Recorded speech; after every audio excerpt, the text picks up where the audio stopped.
La estadística en psicología. Presentado por Fátima Michelle Cruz Villar, Juan Martín Gómez Amaro, Itaí Guadalupe Romero y Liliana Gómez Gómez. Los temas a analizar son la relevancia del análisis estadístico en psicología y en la investigación psicológica, las habilidades que requiere un profesional de la psicología para analizar e interpretar datos estadísticos y los aprendizajes concretos que logramos en la asignatura.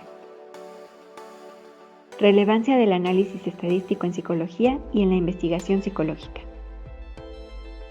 La actividad profesional del psicólogo consiste en el estudio empírico de casos, ya sea individuales o de grupo, lo cual conlleva la recopilación de datos, análisis de los mismos, el diseño de una intervención y evaluación de la misma, según Carpintero en 2005.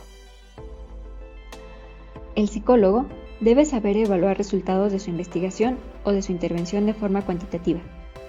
Requiere aprender a emplear técnicas y procedimientos experimentales psicométricos u observacionales, dominar el uso de estadísticos, hacer búsquedas bibliográficas, leer y asimilar información publicada, redactar informes sobre los resultados de su investigación o intervención, de acuerdo con De Vega en 2005.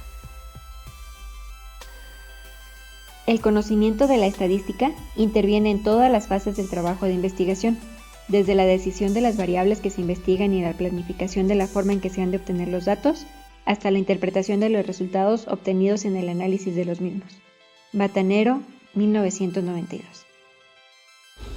Habilidades que requiere un profesional de la psicología para analizar e interpretar datos estadísticos. El análisis y la interpretación de datos estadísticos son esenciales para transformar grandes cantidades de datos en información útil y significativa. Por ello, un psicólogo debe dominar varias habilidades que le permitan realizar investigaciones precisas y tomar decisiones informadas. Para esto necesitamos un conocimiento profundo de conceptos básicos de estadística. Esto incluye entender las medidas de tendencia central, como la media, la mediana y la moda, ya que nos ayudarán a entender lo que llamaremos el centro de los datos. También se requiere comprender medidas de dispersión, como la desviación estándar y la varianza, medidas que nos indican cómo se distribuyen los datos alrededor de ese centro. Según Batanero en 2005, el psicólogo debe estar familiarizado con la relación entre variables, su correlación y la regresión, ya que esto le permitirá identificar cómo se relacionan diferentes factores psicológicos. Por ejemplo, un estudio en el que se requiere determinar la relación entre la ansiedad y el rendimiento académico. Además, se requiere tener la capacidad de seleccionar técnicas estadísticas adecuadas, según el tipo de investigación. El psicólogo debe saber cuándo usar, por ejemplo, una prueba T para comparar dos grupos o una ANOVA, que sirve para comparar más de dos grupos. Según Schuiten en 1990, también se debe saber aplicar pruebas no paramétricas para analizar datos que no siguen una distribución normal. Esta capacidad de elegir la técnica estadística ayuda a obtener resultados válidos y evitar errores en el análisis. También es importante tener la capacidad de interpretar los resultados. Aquí es donde entra en juego la crítica y la evaluación detallada de resultados. No basta con aplicar una técnica, sino hay que saber interpretar las gráficas y las tablas que fueron generadas por pruebas estadísticas, así como identificar patrones significativos y, lo más importante, conectar esos resultados con la hipótesis planteada en el estudio, según Sánchez y Estepa en el 2000. Por ello, una vez que se tiene claro lo que los datos nos dicen, es fundamental que el psicólogo sepa comunicar los resultados de manera efectiva. Los psicólogos no solo tienen que interpretar los datos para sí mismos, sino que también deben de ser capaces de explicarlos de manera clara a otros profesionales y al público general. Esto implica saber cómo presentar los resultados de forma comprensible utilizando gráficos, tablas y resúmenes claros.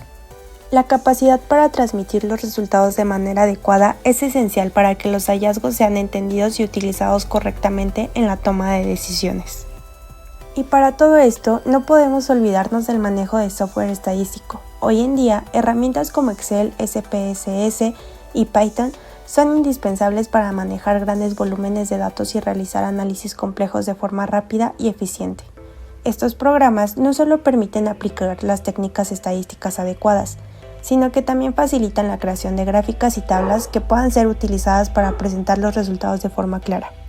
Además, el psicólogo debe ser capaz de interpretar los informes generados por el software, asegurándose de que los resultados se presenten de forma correcta y sean coherentes con los objetivos de investigación.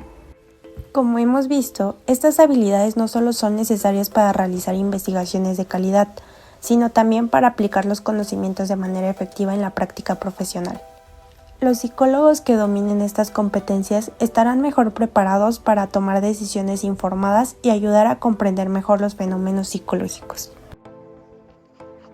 Entre los aprendizajes que adquirimos en esta asignatura, tenemos que aprendimos a identificar las diferencias entre la estadística descriptiva e inferencial, teniendo claro que la estadística descriptiva la usamos para resumir y describir los datos ya obtenidos, mientras que la inferencial se usa para generalizar una población mediante el estudio de solo una muestra.